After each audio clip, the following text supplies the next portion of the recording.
Yeah, dude, your Tombstone, Point Break, like, come on, man, they're immortal.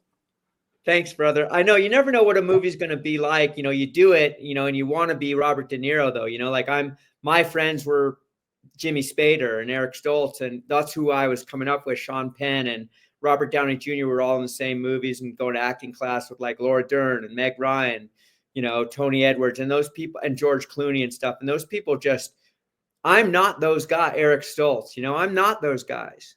I'm me. And I should be happy with, you know, what I did. Right. But at the time, I'm like, well, so-and-so is going to Europe to do this thing, you know, like, why aren't I going to Europe to do this thing? My agent be like, you're not Eric Stoltz.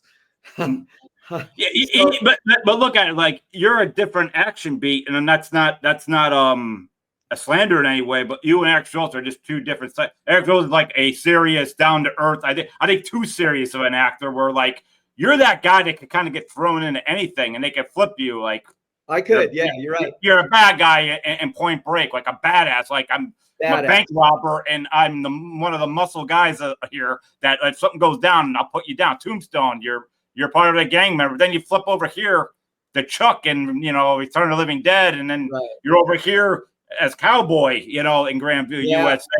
Like you're still got a range. Just, you know, you can't put down the guy that played Rocky Dennis in Mask and then turned around and did some kind of wonderful, you know what I mean? Oh my God. Fucking, you know, but and then he's a really hugely successful TV director is what Eric does, you know, and then, you know, but his whole career, you know, took an interesting twist when he got cast as Marty McFly in Back to the Future and then replaced by Michael J. Fox. And that changed his whole approach to over a month later. That was over a month of filming. That's huge amount of loss for the studio. Oh yeah, no, I know. And for an actor, you know, he's my best friend at the time. You know, after that night, when that night happened, I was on a date, you know, and I got a call. He was my best friend. I got a call. Hey, I need to see you. I need to talk to you, you know.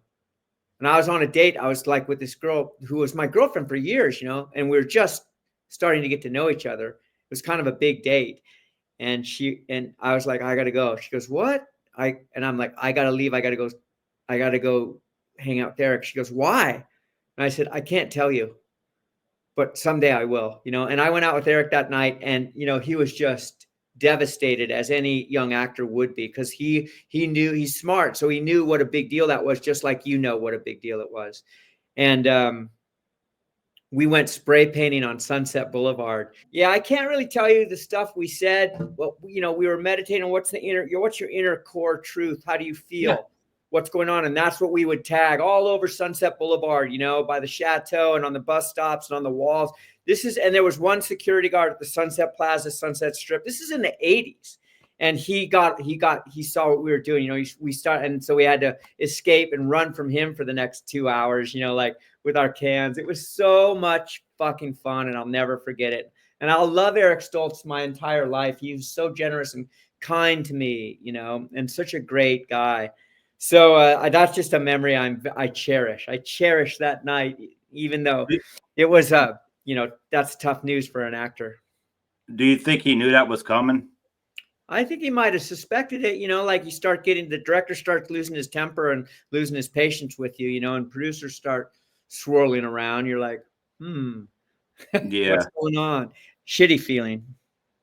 Yeah. I mean, all I know is what I've seen on documentaries. I said he took the role like way too seriously. They're like, yo, it's supposed to be like a comedy as well. And he's playing it way too like, who am I? I don't know who I am, you know, that sort of thing. So that's interesting. Yeah, that came out. We're gonna go back to when Eric Stoltz played Marty McFly in Back to the Future. Yeah. So it's like, yeah, he's a very serious actor. So, but he's great. He found his place, you know. He took a little time and he found his place in the industry. You know, he's a very respected theater actor. I've seen him in a lot of plays on Broadway. And then in Europe, he would always do these movies in Europe before it was like, you know, I don't know, popular. He'd just go to Europe and do movies. You know, he loved that sensibility. He loved that vibe. He loved that. He's always working. I mean, all the way from.